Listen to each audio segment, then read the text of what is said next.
Un carnavalier blessé à la main hier soir à Cayenne par un chien de la police nationale. L'image a fait le tour des réseaux et déclenché une vague d'indignation. Je trouve disproportionnée la présence d'un chien parmi les forces de l'ordre. Et nous savons très bien que ces manifestants d'hier sont des carnavaliers qui ne sont pas belliqueux. Et qu'en l'occurrence, nous connaissons notre histoire.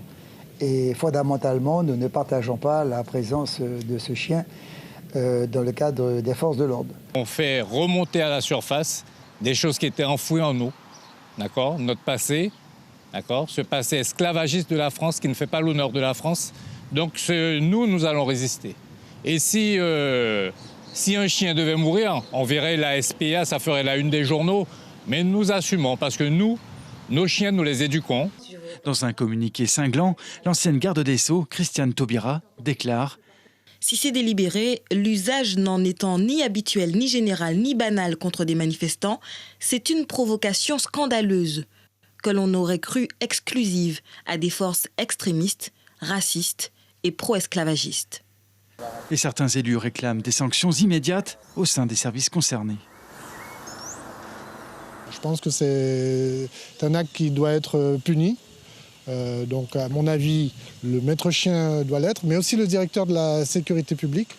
Cette réaction de la police nationale donne aujourd'hui une nouvelle dimension à la déclaration du préfet, interrogé à son arrivée sur l'annulation du carnaval en raison de l'épidémie de coronavirus. La santé, on sait très bien qu'elle n'est pas simple à gérer. Elle va être gérée territorialement et avec la ressource que nous avons en propre, c'est-à-dire la décision, la concertation et après le fait de l'organiser parfois de l'imposer un peu à des gens qui pensent qu'ils peuvent faire tout et n'importe quoi. Que le préfet vienne en Guyane pour ramener de l'ordre parce que ça fait partie de sa feuille de route, je peux tout à fait l'entendre, mais je demande encore une fois qu'il n'y ait pas cette disproportion entre les faits qui sont reprochés et la manière et les méthodes utilisées. Le député Lénaïque Adam et le sénateur Georges Patient appellent au lancement d'une réflexion sur la nouvelle forme que pourrait prendre le carnaval en cette période de crise sanitaire.